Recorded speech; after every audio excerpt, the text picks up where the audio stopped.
बहुत समय पहले की बात है। हिमालय की तराई में एक पवित्र झरने के पास दो साध्वियां प्रतिदिन स्नान करने आया करती थीं। उसी ओर से एक बुजुर्ग साधु रोज संध्या वेला में शिव का जाप करता हुआ गुजरता था। एक दिन जब साध्वियां स्नान कर रही थीं, तभी पास की झाड़ियों में सरसराहट हुई। सखी, कोई हमें छुपकर देख रहा है, उनमें से एक घबराकर बोली। वे जल से बाहर आईं तो उन्होंने साधु को देखा, जिसके हाथ में त्रिशूल और कमंडल था। साध्वियों ने क्रोध में कहा, हे ढोंगी, तू साधु के रूप में पापी है। तूने हमारी मर्यादा भंग की है। साधु ने हाथ जोड़कर कहा, पुत्रियों, मैं निर्दोष हूं। मैं तो रोज यहीं से प्रभु का जाप करता हुआ निकलता हूं। मुझे नहीं मालूम था कि तुम यहां स्नान कर रही हो।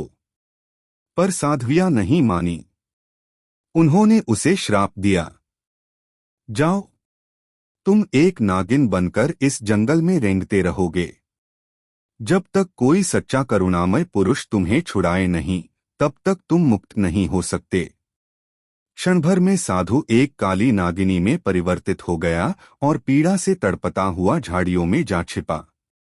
कुछ दिनों बाद उसी जंगल में एक गरीब ग्वाला अपनी बकरियों को चराने आया।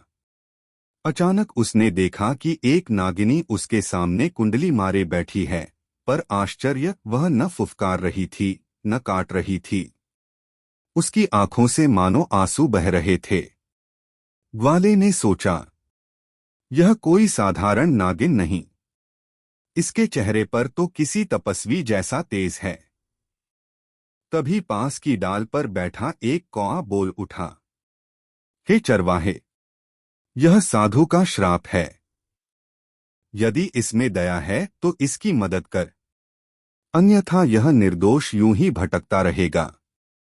चरवाहा हिम्मत जुटाकर बोला, नागिन, बताओ, मैं तुम्हें कैसे मुक्त कर सकता हूं। नागिनी ने मंद स्वर में कहा, यहां से 2 दिन की दूरी पर एक तिलस्मी शिवलिंग है। जो भी मेरे लिए सच्चे मन से वहां अपना रक्त अर्पित करेगा, यदि मैं निर्दोष हूं तो शिव स्वयं प्रकट होकर मुझे श्राप से मुक्त करेंगे। परंतु यदि मैंने अपराध किया है तो वही रक्त तुम्हें भस्म कर देगा। ग्वाले ने निडर होकर कहा, तो चलो, मैं परीक्षा देने को तैयार हूं। दोनों शिवलिंग के पास पहुंचे। ग्वाले ने अपनी उंगली काटकर रक्त की एक बूंद चढ़ा दी और हाथ जोड़कर बोला, भोलेनाथ, यदि यह नागिनी निर्दोष है तो इसे मुक्त करो।